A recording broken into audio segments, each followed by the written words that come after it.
Whatever may be said in praise of poverty, the fact remains that it is not possible to live a really complete or successful life unless one is rich. Oh, man. That is just a deeply uncomfortable sentence to process. I mean, it completely violates the cultural script most of us are handed at birth. It feels aggressively offensive, honestly. Uh, And to give you some context on just how offensive that idea can be, the author Jen Sincero had a very visceral reaction to it. yeah, she didn't just disagree with it, right? Exactly. So that quote is actually the opening line of a text from 1910 called The Science of Getting Rich by Wallace Wattles.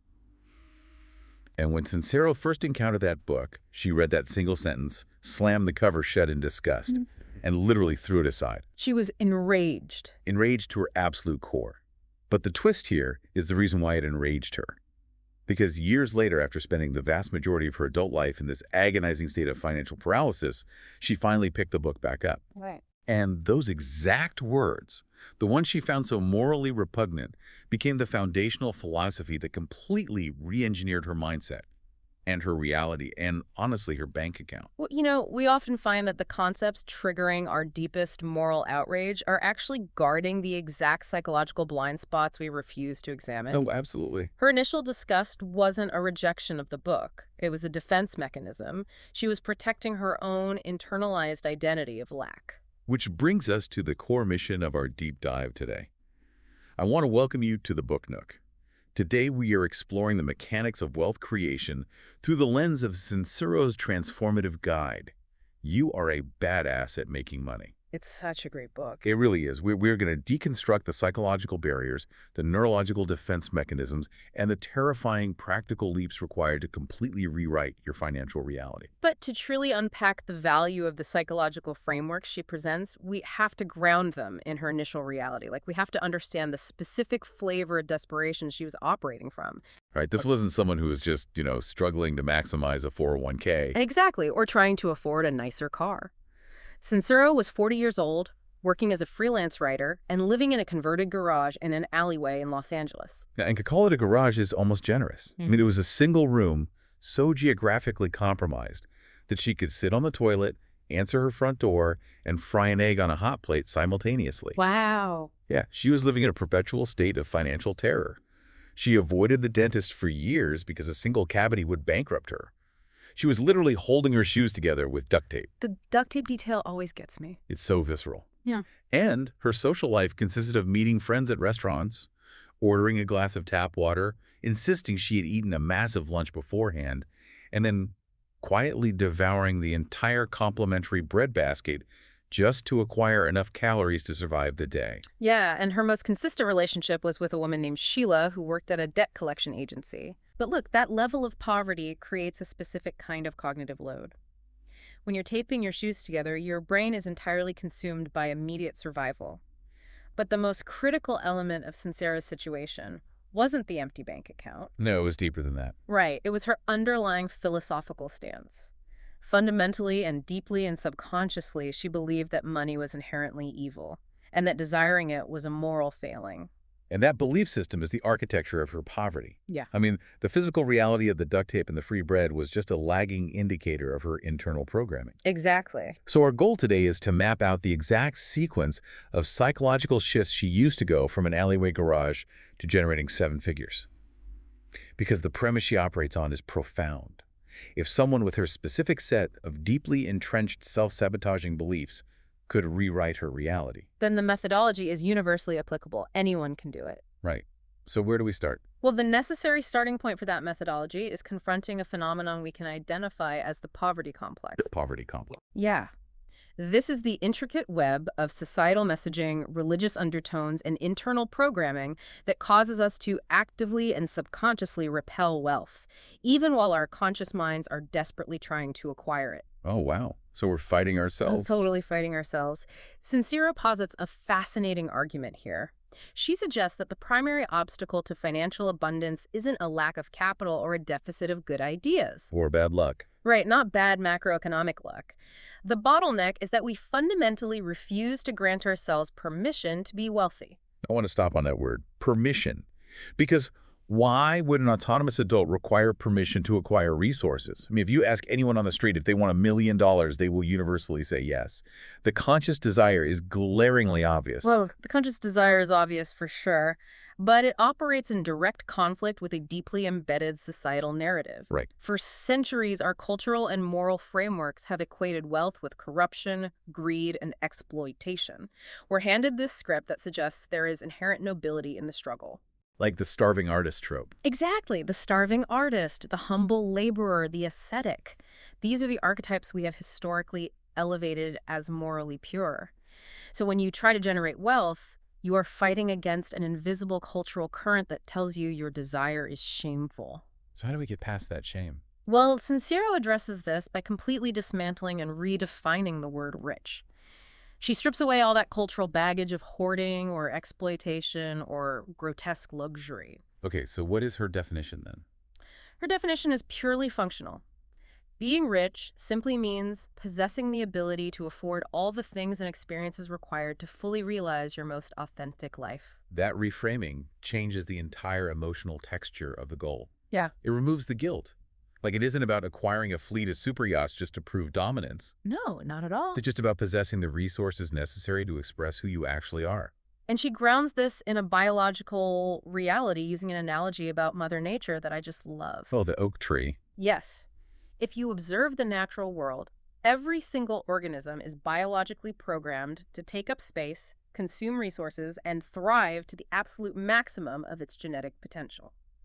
Think about the architecture of an oak tree. Okay. It doesn't perform a moral calculus before absorbing sunlight.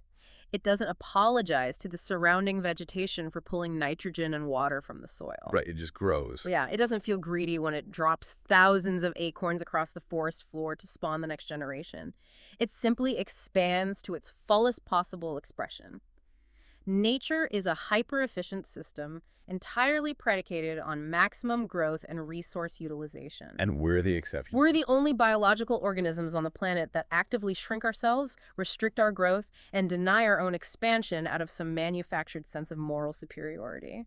Well, let me push back on the oak tree analogy for a second. Okay, go for it. Because an oak tree operates in an ecosystem where its growth eventually feeds the soil, whereas human economic systems don't really naturally reach that kind of equilibrium. That's a fair point. And the pushback Sincero used to give, and the argument we constantly hear today, is that human desire doesn't stop at authentic expression.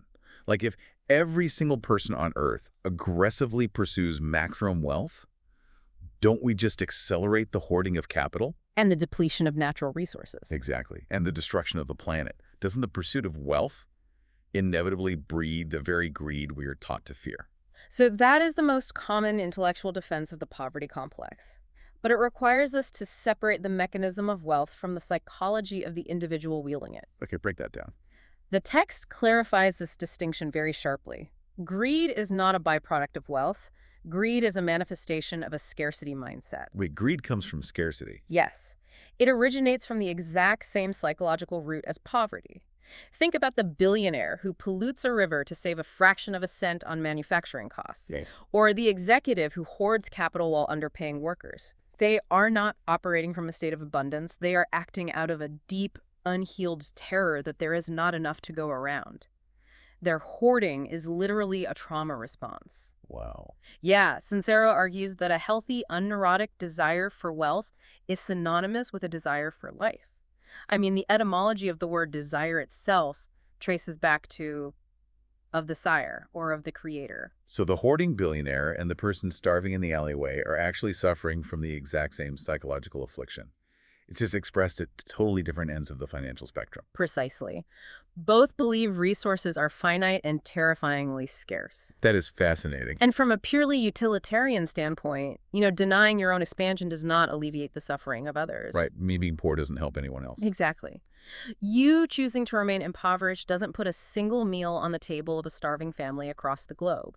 You restricting your income because you're anxious about global inequality is a completely paralyzed strategy. So it doesn't fix the problem. No.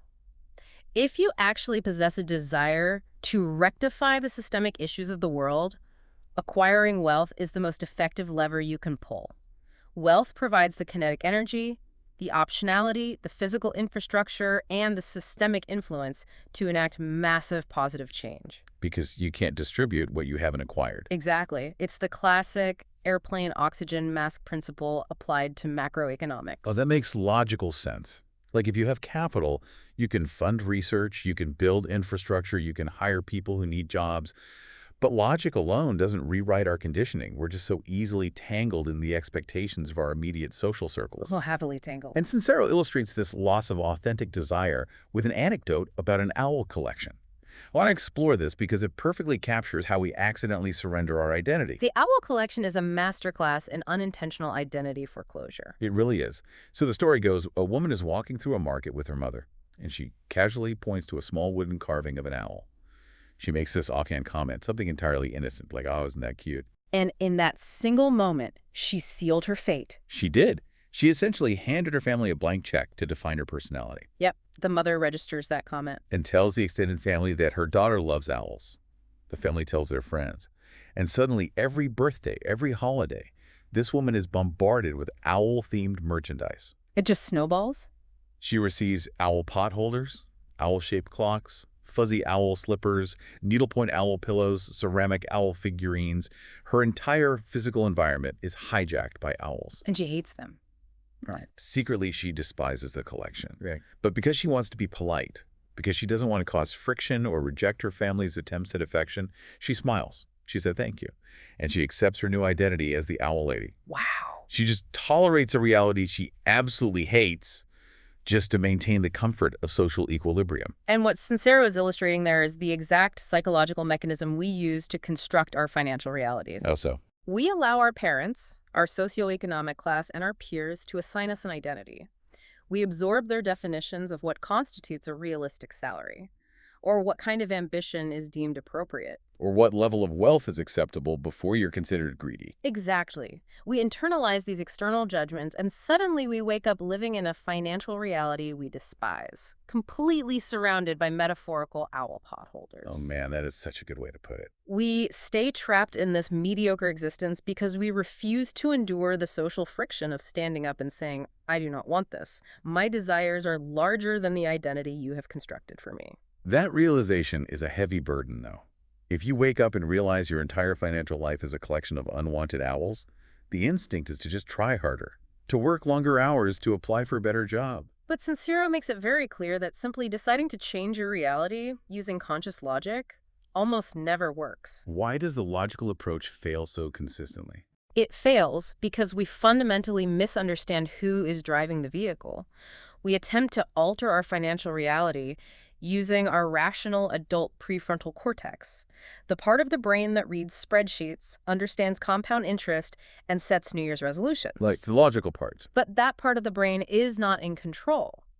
To enact actual change, we have to recognize that our external financial world is merely a mirror reflecting our deeply held subconscious beliefs. So the outside is just a reflection of the inside. Exactly. If your subconscious programming dictates that acquiring wealth requires agonizing, soul-crushing sacrifice, your external reality will seamlessly organize itself to ensure that your bank account remains a site of perpetual struggle. She uses a brilliant childhood memory to demonstrate how aggressively our internal beliefs override physical, objective reality. It's the story of the Naples trip. Oh, the deep-fried calamari incident. Yes. It perfectly encapsulates the neurobiology of perception. So Sincero is 7 years old, visiting her extended family in Italy.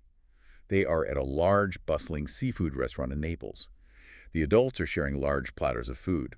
And her father places this small, deep-fried, circular object onto her plate and instructs her to eat it. Right. Naturally, as a 7-year-old, she asks what it is. But instead of answering her in English, her father turns to the table, says something rapid-fire in Italian, and the entire table erupts into laughter while staring directly at her. Which, to the nervous system of a child in a foreign environment, is a massive threat signal. A huge threat. Her brain immediately goes into overdrive, trying to contextualize the laughter and the mystery object. She looks at this fried circle and deduces that because they're in a strange country with strange customs, and because everyone is laughing at her expense, this object must be a deep-fried worm. A worm. She concludes that you can bend a worm into a circle, drop it in a fryer, and serve it as a prank. So operating entirely on the absolute conviction that she's about to ingest a worm, She puts it in her mouth. Oop. And her physiology instantly revolts. She gags violently, she begins choking, she bursts into hysterical tears, and she has to sprint to the restroom in a state of absolute physiological panic. And the reality of the object on her plate. Her father eventually shouts after her, "It's squid." And the irony is she actually loved eating fish and seafood. Wow. If her father had simply handed it to her and said, "This is fried calamari," she would have chewed it, swallowed it, and asked for another piece. The physical molecules of the food never changed. The taste profile never changed. But her belief that it was a worm generated a visceral, uncontrollable biological rejection. Exactly. Yeah. Her reality was not dictated by the object itself, but entirely by the narrative her brain constructed about the object. That is not just a charming anecdote. It is a profound demonstration of how the brain constructs reality using predictive processing. Predictive processing, what does that mean? So neuroscience tells us that the brain doesn't just passively stream data from the eyes and mouth like a video camera. It actively predicts what it is about to experience based on prior beliefs. And it generates the physical response before the sensory data even arrives. Wait, it responds before it even knows what's happening. Yes, and the text anchors this concept by referencing the work of Vilayanur Ramachandran, a pioneering neuroscientist who studies phantom limb syndrome in amputees. Oh, this is where the mechanics of belief become undeniable. Walk us through Ramachandran's work, because it proves that the mind can literally override physical architecture. Okay, so patients with phantom limb syndrome have had an arm or a leg amputated, right? But they continue to experience excruciating, paralyzing pain in the appendage that is no longer there. Even though the arm is gone. Exactly. The neurological map of the limb still exists in the brain, and it can become stuck in a feedback loop, signaling that the missing hand is clenched so tightly that the fingernails are digging into the palm. That sounds awful. It is. And you cannot prescribe physical therapy for a hand that doesn't exist. You can't apply ice or massage it. The physical reality is that the limb is gone, but the neurological reality, the patient's internal belief system, is generating authentic, agonizing pain. So how do you treat a phantom source of pain? I mean, you have to somehow hack the brain's visual feedback loop. Right, and Ramachandran invented a brilliant device called the mirror box to do just that. He places a vertical mirror in the center of a box. The patient places their intact arm into one side of the box, and they look at the reflection of that intact arm in the mirror. Okay. Because of the angle, the reflection looks exactly like the missing limb has been restored.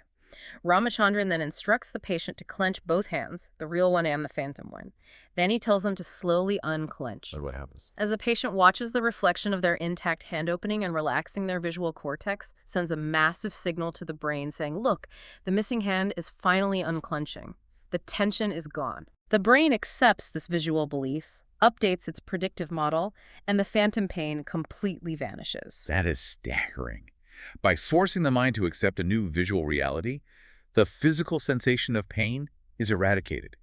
The brain literally cures the body by shifting its perception. And Sincero maps this neurological truth directly onto our financial lives. How does that connect? If you have a phantom pain regarding money, like a deeply ingrained belief that you are perpetually broke, that wealth requires exploitation, or that you are just not worthy of abundance, your brain will continuously generate the reality of poverty. It's the same feedback loop. Exactly.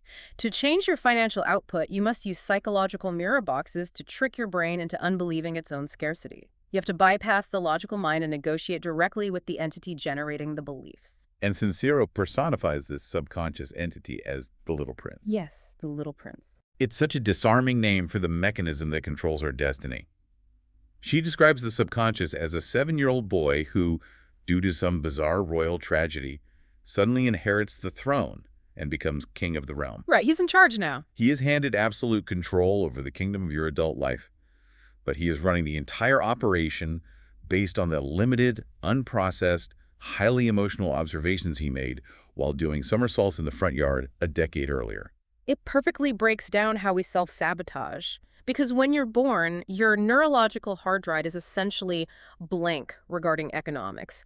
You possess zero innate beliefs about currency or capitalism. You're just a blank slate. Right. But as a toddler, you absorb the emotional environment of your household. If your parents constantly scream at each other over past due electric bills, or if they speak with bitter resentment about a wealthy uncle, your developing brain doesn't possess the cognitive machinery to understand macroeconomics or marital stress. It just registers the emotion. Exactly. Your 7-year-old brain simply logs a survival algorithm. Money causes the adults to scream. Money threatens the stability of the tribe. Money equals danger. Wow. That algorithm is embedded into your amygdala. 3 decades later, your adult prefrontal cortex is staring at a computer screen, wondering why you feel a wave of paralyzing nausea every time you try to draft an email asking your boss for a promotion. You think you have imposter syndrome, but actually your internal 7-year-old is pulling the emergency brake to save your life. Exactly. Sincero outlines 3 specific behavioral traits of this little prince that we have to map out if we ever intend to reclaim the throne. The first trait is the most vital. Yeah. The little prince is deeply, exclusively primal. His singular mandate is to ensure your biological and social survival. Okay. To a developing child, abandonment equates to literal physical death. If the tribe rejects you, you starve. Therefore, the subconscious perceives any deviation from the established norm as a mortal threat. Even a positive deviation. Yes, even if you are attempting to make a positive change, like launching a lucrative business or escaping a toxic financial cycle. The little prince registers that change as a risk of alienating your peers or outgrowing your family. To protect you from the perceived threat of abandonment, he will initiate extreme countermeasures to keep you exactly where you are. Which leads to the second trait. He is incredibly sneaky. I mean, he doesn't announce his sabotage. Extremely sneaky. The subconscious operates entirely below the threshold of your conscious awareness. You might consciously state, I'm going to become a millionaire and achieve financial independence. Right. But beneath the surface, your little prince is quietly executing a background script that says, if we become millionaires, we will turn into greedy monsters and our friends will despise us. Oh, man. Because this operation is covert, you never recognize it as self-sabotage. You just assume the economy is bad or your clients are cheap or you simply possess terrible luck. You externalize the blame because the internal mechanism is invisible to you. And when you do finally start to push past the invisible barriers, you trigger the third trait. The little prince absolutely refuses to be dethroned peacefully. Oh, he will fight back. If you try to assert conscious control, he will throw a spectacular, destructive temper tantrum. Sincero gives a great hypothetical scenario to illustrate this. Imagine you're a kindergarten teacher. Yeah. You love your job, but you realize you want to scale your impact and your income. Okay. You decide to follow a lifelong dream and open your own facility called Who Cares Daycare. Which is a phenomenally cynical name for a daycare, but let's go with it. I know, right? So you do the logical work. You secure the small business loan, you lease the perfect commercial space, you finalize the curriculum. Your adult brain is executing the plan perfectly. But internally. Internally, Yeah. the little prince realizes that you are leaving the safety of the known. You are stepping into the terrifying void of entrepreneurship.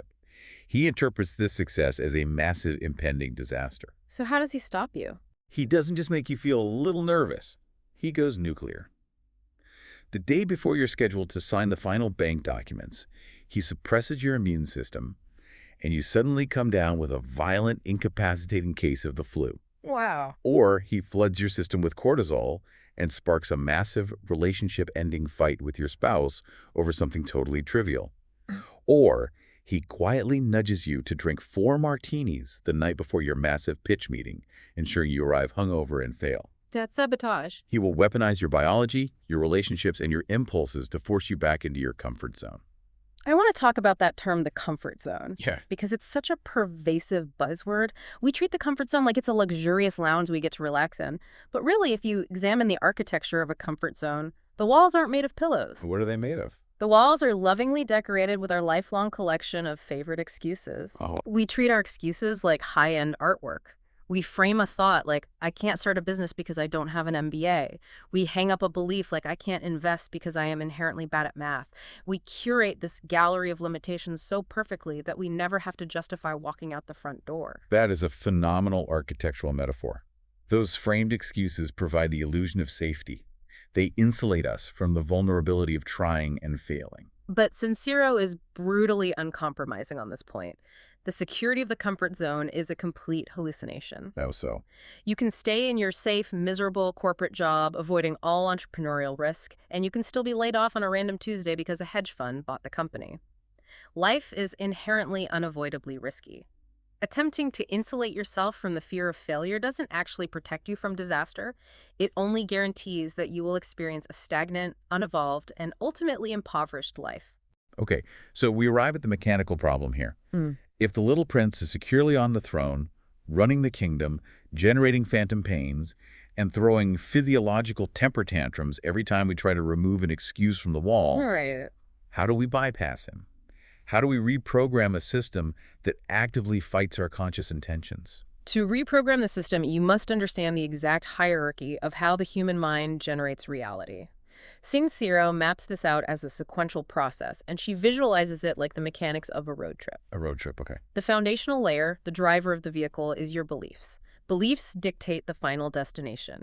If your subconscious belief is money is a corrupting force, your vehicle is locked on a trajectory toward financial ruin, regardless of how hard you press the accelerator. So beliefs are driving. What's next? Above beliefs, you have thoughts. Thoughts are the tour guide at the front of the bus holding the microphone. The tour guide is conscious. They can observe the scenery, they can panic, they can try to grab the steering wheel, or they can consciously reroute the GPS. Thoughts are the primary mechanism we have to veto our subconscious beliefs, provided we utilize them correctly. Okay, and then afterthoughts. Following thoughts, you have words. Words operate as the tour guide's assistant. They articulate the internal thoughts into the external world, amplifying the message and beginning to anchor the internal cognitive state into physical reality. Makes sense. Below words are emotions. Emotions are the combustible fuel that powers the engine of the vehicle. Without emotion, the vehicle is merely a static piece of metal. And finally, actions are the physical pavement, the actual road the tires grip to move forward in space and time. I want to halt the road trip right here for a second and push back on this hierarchy, specifically the role of thoughts and words. Okay, go ahead. Because if we aren't careful, this sounds identical to the hollow toxic positivity that permeates so much self-help material. Oh, the magical thinking stuff. Exactly. The idea that if I just walk around my apartment muttering affirmations like, I am a money magnet, I love wealth, that a duffel bag of non-sequential $100 bills is going to suddenly materialize in my living room. That kind of flaccid, empty positive thinking has been thoroughly debunked. How does Sincero defend the utility of thoughts and words against the charge of magical thinking? Well, she defends it by entirely agreeing with your critique. Really? Yes, Sincero is explicit that reciting affirmations without connecting them to a visceral physiological state is nothing but windbaggy nonsense. Okay. Thoughts and words are the steering mechanism, but they are useless without the fuel. The mechanism only functions if the thoughts are supercharged with massive burning emotion. You cannot simply think your way to a new reality. You have to feel the reality so intensely that your neurochemistry alters. That makes a lot more sense. And to demonstrate the required intensity of this emotion, she shares a profound story from her childhood regarding the German tradition of St. Nicholas Day. This story is the perfect synthesis of risk and desire. Growing up, Sincero lived near a German family who introduced her to the concept of St. Nicholas Day, which occurs in early December. Right? The tradition dictates that if a child leaves a shoe outside their bedroom or front door overnight, St. Nicholas will visit and fill the shoe with presents and candy. Now, young Jen is highly motivated by the prospect of acquiring unearned toys. Naturally. She calculates the volume of potential presents, selects her largest piece of footwear, a brand new, highly prized clog, and sneaks it outside her front door into the hallway. But her covert operation is immediately compromised. It is a catastrophic failure. The family dog starts barking. Her mother investigates the noise, discovers the clog, and immediately realizes what's happening. Oh, no. Yeah, Jen is called downstairs, severely reprimanded, in order to return to bed. The parameters are clearly set. Her logical conscious brain, the prefrontal cortex, understands the risk perfectly. She knows that if she is caught attempting this again, the punishment will be severe and unavoidable. The threat level is high. Yet the logical assessment of risk is completely overwhelmed by the emotional drive. Overwhelmed is an understatement. The emotion, the burning, intoxicating, desperate desire for a shoe full of presents, completely short-circuits her fear centers. Wow. She waits until the house is quiet, disobeys the direct order, and sneaks the clog back out into the hallway. She ultimately gets busted a second time. Of course she does. She receives 0 presents, the clog remains empty, and she is sentenced to a grueling month of cleaning the family's hamster cages as punishment. But the outcome isn't the point. No, the point is the neurochemical override. Sincero argues that if you want to rewrite your financial reality, you must attach that exact same level of irrational, burning, consequence-blind emotion to your wealth goals. You have to want it that bad. Exactly. You cannot approach wealth with a polite, logical preference. You must desire the outcome with the intensity of a child risking a month of punishment for a chance at a plastic toy. Because high-intensity emotion is the only force powerful enough to dislodge the little prince. Right. Emotion compels humans to bypass logic entirely. It is the fuel that causes crowds to flip cars and set fires when their local sports team wins a championship. It is the drive that causes rational adults to pursue romantic relationships littered with obvious red flags. We've all seen that happen. Emotion is the ultimate behavioral catalyst. If you can manufacture and channel that level of emotional intensity toward your financial vision, it provides the required thrust to quit the stagnant job, endure the terrifying pitch meeting, or secure the business loan. And once that emotional fuel is ignited, the role of words becomes critical to maintaining the trajectory. The section detailing how language physicalizes reality is fascinating. She doesn't just view words as communication, she views them as architectural tools. She brings up the linguistic structure of the Hopi tribe to illustrate this. Oh, right. The linguistic relativity of the Hopi language is a brilliant inclusion here. The Hopi possess no linguistic structure, no verb tenses, and no vocabulary to articulate the concept of the past or the future. None at all. None. Because their language lacks the architecture for chronological time travel, they are cognitively anchored entirely in the present moment. Their perception of reality is fundamentally constructed by the boundaries of their vocabulary. This principle is known as the Sapir-Whorf hypothesis, right? The idea that the language you speak determines the thoughts you are capable of having. Exact. If an entire culture's experience of time is dictated by the words they omit, imagine the neurological damage we inflict on ourselves with the words we repeatedly choose to use. Sincero describes our vocabulary as a chisel. A chisel. Yeah, every time you drop your keys and casually mutter, I'm such a forgetful chub, you're taking a chisel and carving a microscopic rut into your neural pathways. Yeah. If you repeat that phrase every day for a decade, that microscopic rut becomes a Grand Canyon-sized superhighway of neural connectivity. Your brain optimizes for that identity. Yes, and you will subconsciously arrange your behaviors to ensure you remain a forgetful chub. We perform this exact linguistic self-mutilation with our finances constantly. We casually badmouth our own economic potential. We say things like, I'm just an idiot when it comes to math, or I'll always be broke, or the most insidious phrase of all, I have no idea what I want to do with my life. Why is that one so bad? Sincero identifies the phrase, I don't know, as a highly sophisticated defense mechanism. Saying, I don't know, absolves you of the responsibility of taking action. It keeps you paralyzed and safe. Ah, that makes sense. She demands that we ruthlessly audit our vocabulary and banish these phrases. When you feel the urge to say, I don't know, you must substitute it with the clues to my success are all around me and I am actively uncovering them. That's a huge pivot. That simple linguistic pivot forces the brain out of a closed defensive loop and engages the reticular activating system to begin scanning the environment for opportunities. All right, let's consolidate our progress here. We have identified the poverty complex. We have dethroned the little prince by understanding his primal nature. We have aligned the hierarchy of our mind, beliefs, thoughts, words, and massive emotion. We're making moves. We have stopped chiseling negative neural pathways. We are primed and ready. But this brings us to the crucial transition point. How does the internal psychological state translate into external physical currency? Like, how does the cash actually arrive? This transition leads us into what is undeniably the most polarizing metaphysical segment of Sincero's philosophy, the concept of money as energy and the mechanics of universal intelligence. Yeah, this part gets a little wild. For the highly analytical listener, this is the moment where the text requires the most cognitive flexibility. But the practical application of this metaphysical framework is undeniable. Sincero posits that money at its most fundamental atomic level is entirely neutral. It is a blank slate. Okay. The physical paper of a $50 bill earned by diligently raking your neighbor's leaves is identical to a $50 bill bill stolen from a cash register. The molecular structure is the same, but the energetic frequency attached to the transaction is vastly different. Money is a currency, and currency is a conduit for energy. It is simply a universally agreed upon unit of measurement for the exchange of value, gratitude, and effort. And here is the core thesis that I want to dissect deeply. Sincero states that money comes from universal intelligence, but it arrives through other people. I need you to translate that for the skeptic. Sure. If I am an atheist or a strict materialist, how do I utilize the concept of universal intelligence without feeling like I'm participating in a crystal healing retreat? Well, to secularize the concept, you can view universal intelligence as the infinite matrix of potential economic transactions occurring globally at any given millisecond. It is the sum total of all supply, demand, desire, and capital flowing through the human ecosystem. Okay, that I can grasp. When Sincero says money comes from that intelligence but through people, she is addressing a catastrophic error in how most people attempt to generate wealth. Which is The error is hyper-fixating on the conduit.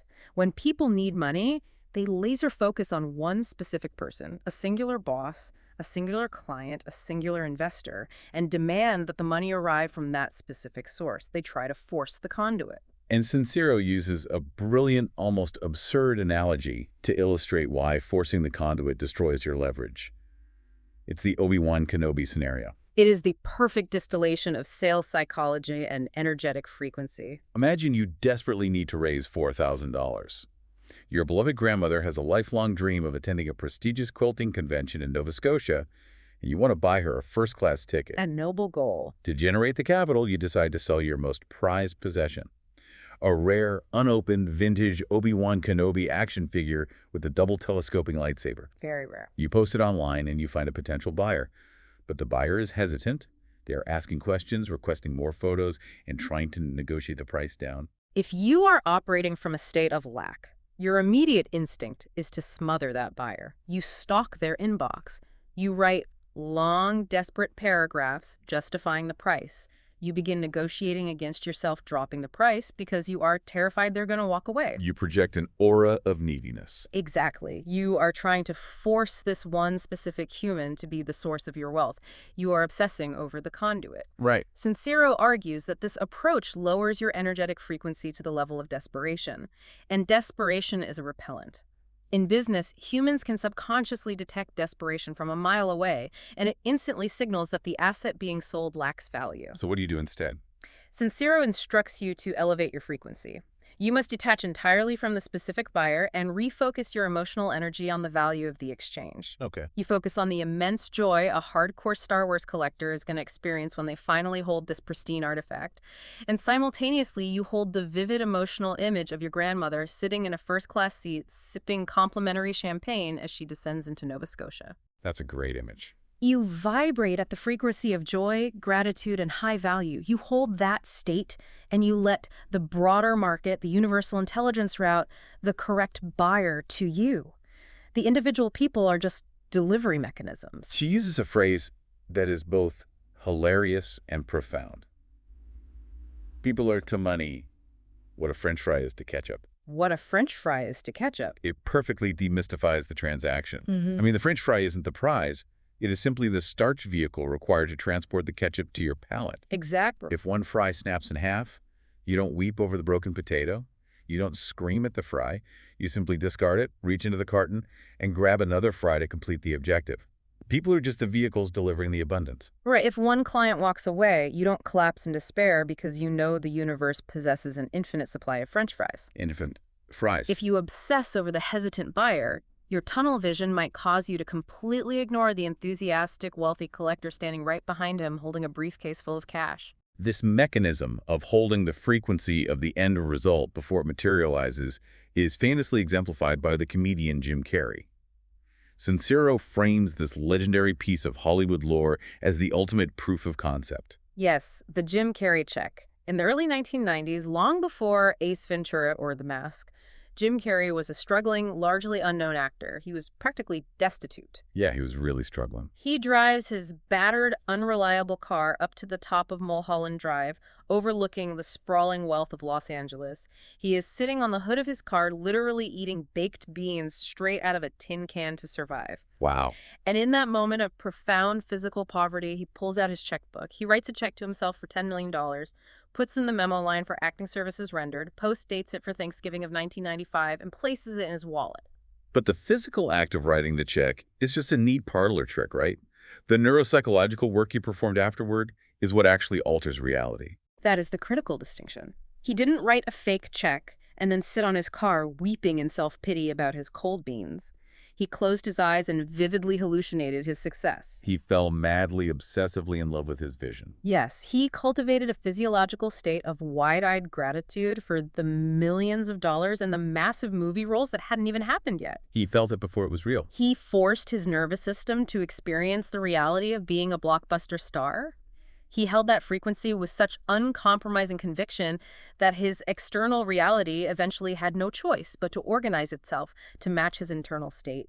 And right on schedule, just before Thanksgiving, 1995, he secured the role in Dumb and Dumber for exactly $10 million. That is wild. What Carrie was practicing is the fundamental difference between gratitude and desperation.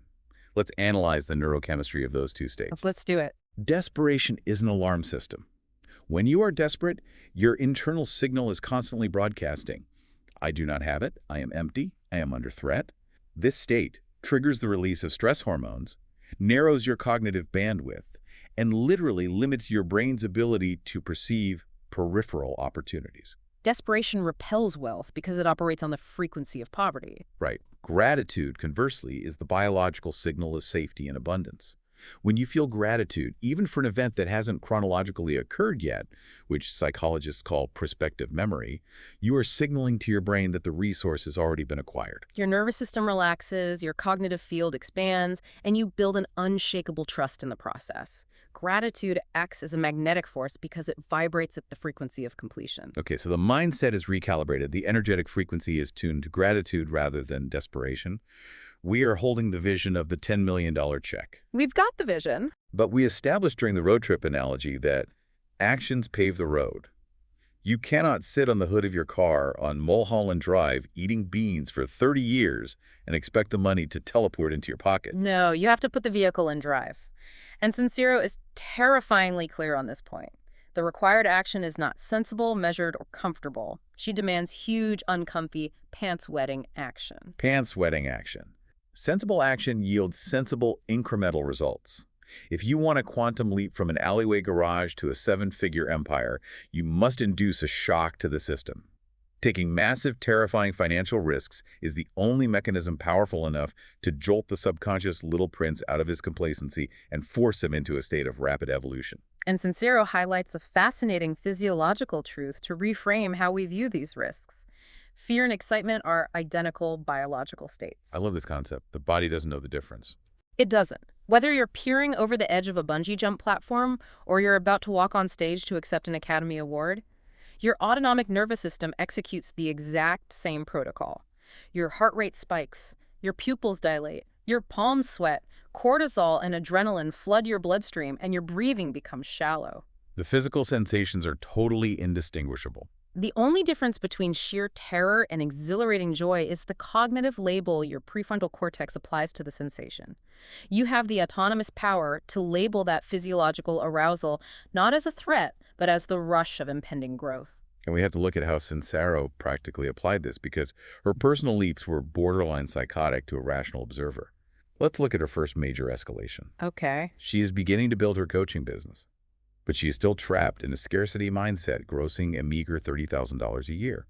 She recognizes that she cannot scale her business using her current cognitive toolkit. She needs an elite business coach. She finds the perfect coach, but the fee is $7,000.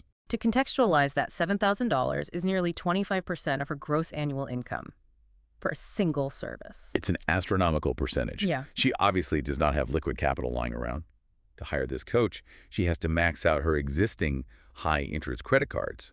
And when those decline, she has to apply for a brand new credit card just to absorb the final balance of the fee. Talk about skin in the game. Yeah. Fast forward a few years, her business has grown, she's generating more income, but she hits another plateau. She realizes she needs to hire a high-level elite mentor to break into the multi-million-dollar stratosphere. The price tag for this mentor is $85,000. An amount of capital she absolutely does not possess. Not even close. So she takes a flight across the country to visit a close, personal friend. A friend she affectionately refers to as Frugal McDougal, Great name. a woman who famously hoards her wealth, clips coupons, and purchases toilet paper in massive bulk quantities to save pennies. Sincero sits on Frugal McDougal's couch, looks her in the eye, and asks to borrow $85,000 in cash. The sheer audacity of that request is staggering. It is the absolute definition of pants-wetting action. We need to pause right here and critically examine this, because if I'm listening to this deep dive right now, my alarm bells are deafening. Oh, yeah, I bet. Borrowing 85 grand from a friend, maxing out multiple credit cards to pay a life coach when you only make $30K a year, that sounds dangerously close to survivorship bias. It really does. We're analyzing the philosophy of the one woman who made it work. We aren't interviewing the tens of thousands of people who took out predatory loans for seminars, plunged into inescapable debt, went completely bankrupt, and ruined their relationships. How do we responsibly separate a necessary evolutionary leap from a manic, financially ruinous gamble? That is the most vital pushback to introduce here, because the danger of survivorship bias is incredibly real. So what's the difference? The line between a calculated evolutionary leap and a reckless gamble relies entirely on the underlying psychology of the risk-taker, which Sincero addresses through the distinction between can't and don't wanna. Okay, explain that. When confronted with a massive investment in their own growth, most people default to the phrase, I can't afford that. But in reality, what they actually mean is, I do not want to endure the extreme, nauseating discomfort required to acquire that capital or to justify that debt. Right. A reckless gamble is an attempt to bypass the work. Taking out a loan to buy a sports car, throwing cash at a speculative crypto token, or going to Vegas. Sincero was not purchasing luxury or a shortcut. She was explicitly purchasing a forced evolution. A forced evolution. Explain the mechanics of how debt forces evolution. It utilizes the concept of skin in the game, famously articulated by Nassim Taleb. When Sincero took on that $85,000 debt, she created an artificial survival scenario. Right, the stakes were life or death, basically. The price tag itself, whether it was $8,000 or $80,000, is almost secondary to the psychological container it creates. By taking the leap, she made a non-negotiable decision where failure was biologically and socially no longer an option. She burned the boats on the shore. She couldn't turn back. Sincero argues that if you wait until you comfortably have the money to invest in your transformation, you will never transform because the comfort zone remains intact. Ah, that makes sense. By taking the terrifying leap without the net, she created a scenario where she had to rapidly become the caliber of person capable of generating that kind of wealth just to survive. The terror of the deck fueled the emotional engine we discussed earlier. And the methodology worked. I mean, she generated enough new revenue to pay back the $85,000 loan in a matter of months because her upgraded mindset would not permit failure. It is the ultimate hack of the Little Prince's primal fear. You use the fear of the debt to override the fear of success. And the book is practically overflowing with rapid-fire case studies of entrepreneurs who utilize this exact mechanism of forced evolution. Let's break down a few of them, starting with Kelly. Kelly's trajectory perfectly illustrates the trap of micromanagement and scarcity. Kelly owned a boutique t-shirt printing company. For years, she was completely paralyzed at a revenue ceiling of roughly $4,500 a month. And predictably, whenever she managed to scrape together a small surplus of cash, the Little Prince would orchestrate a crisis to drain the funds. Of course. Her delivery van's transmission would suddenly explode, or an extended family member would unexpectedly require bail money. The classic entrepreneur's plateau. She knew intellectually that she needed to hire an employee to scale a production, but she was trapped in the scarcity loop. Like, I am too busy printing shirts to train anyone, and I definitely cannot afford to pay their salary anyway. It is a self-fulfilling prophecy of limitation. Ultimately, Kelly recognized the pattern and decided to force the evolution. What does she do? She took the terrifying leap, bypassed her fear, and hired the staff. But she didn't stop there. With the new staff handling the baseline work, she secured financing and purchased 2 massive state-of-the-art commercial printing machines. By making that pants-wetting investment, she completely shattered her previous operational capacity. Her revenue exploded from that stagnant $4,500 a month to a consistent average of $35,000 a month. The investment forced the growth. That's incredible. Then we have Charles. Charles is a testament to rewriting linguistic programming. Charles grew up in severe systemic poverty. He came from a broken home and had deeply internalized the narrative that he was intellectually inferior and fundamentally worthless. A really tough starting point. But he decided to wage war on his internal programming. He utilized mantras to drown out the negative chisel in his brain.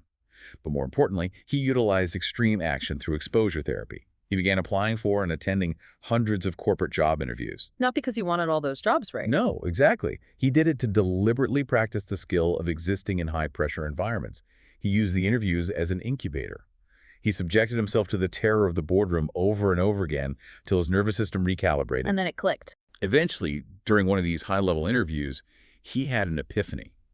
He looked across the table and realized that he actually possessed more technical knowledge and strategic vision than the senior executives who were interviewing him. The illusion of his inferiority just shattered. Completely shattered. He leveraged that new belief system and skyrocketed his income from $20,000 a year to a base salary of over $145,000 a year. And finally, there is Linda. Linda's story is a masterclass in overcoming imposter syndrome during macroeconomic crises. Oh, this one is so good. Linda's only formal education was a certificate from a local cosmetology school. However, she harbored an intense ambition to build a high-level marketing agency.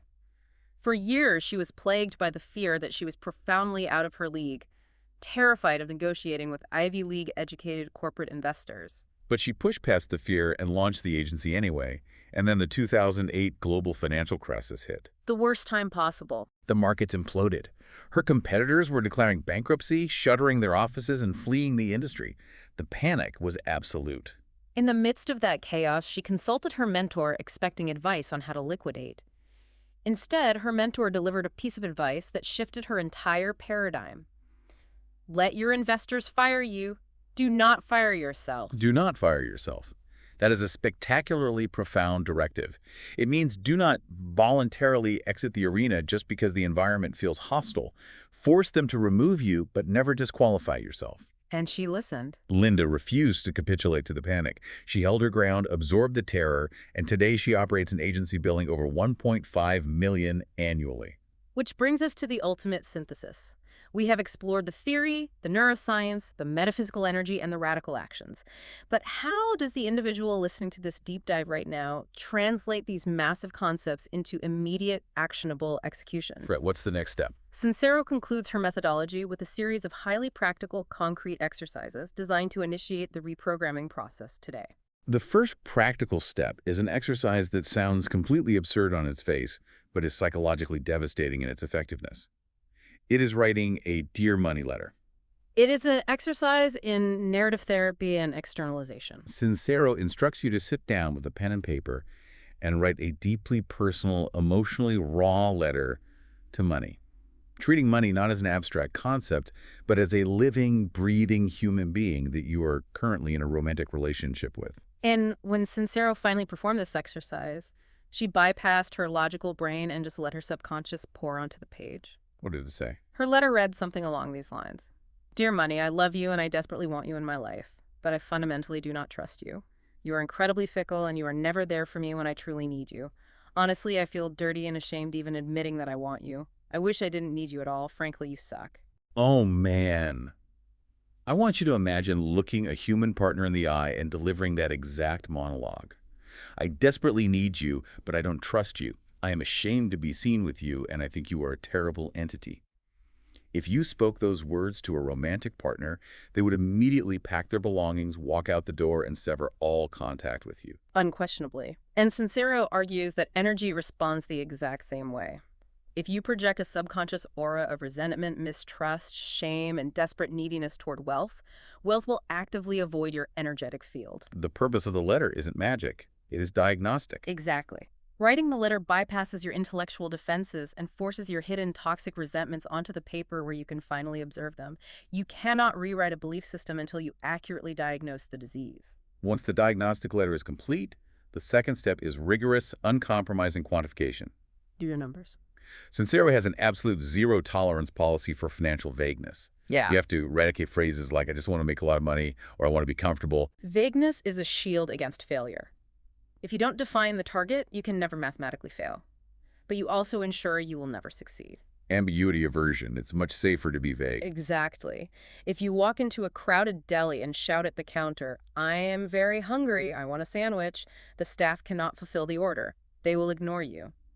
You must step to the register and specify, "I require a turkey on rye bread with Dijon mustard and Swiss cheese." The universal intelligence, or the marketplace, operates on the exact same principle of specificity. You must calculate exactly what your monthly nut is, the absolute baseline cost of your survival: rent, food, insurance, utilities. Then you must calculate the exact dollar amount required to fund your expanded authentic life. And crucially, you must assign a specific purpose to every single dollar above your baseline. I need $4,300 for a trip to Japan. I need $1,200 to hire a graphic designer. When the capital has a highly specific emotional directive, the brain's reticular activating system can actually begin formulating the strategy to acquire it. Specificity drives execution. The third practical step is acknowledging the limits of your own perspective. Get a coach or join a mastermind group. Sincero points out the painful truth that you cannot effectively scale your empire if you are simultaneously trying to act as the CEO, the janitor, the accountant, and the marketing director. More importantly, you suffer from structural blindness. You cannot read the label from inside the jar. You need an external elevated perspective. Someone further up the mountain who can look down at your trajectory and say, "Stop walking blindly into that thicket of trees. The paved path is 50 yards to your left." Which segues seamlessly into her final and perhaps most structurally important macro strategy: upgrading your orbit.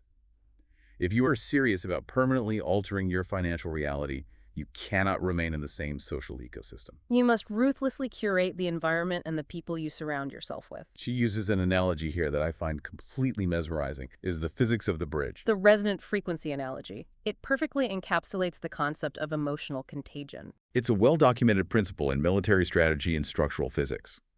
When a large battalion of soldiers approaches a suspension bridge, the commanding officer will issue an explicit order for the troops to break step. Right, they are commanded to stop marching in unison. And to walk erratically out of sync with one another? Why? Because if hundreds of heavy boots strike the pavement in perfect unified synchronization, their combined kinetic energy generates a resonant frequency. And that unified momentum is so catastrophically powerful that it can literally shatter the steel cables and snap the bridge in half. And that physical phenomenon is the perfect metaphor for human behavioral networks.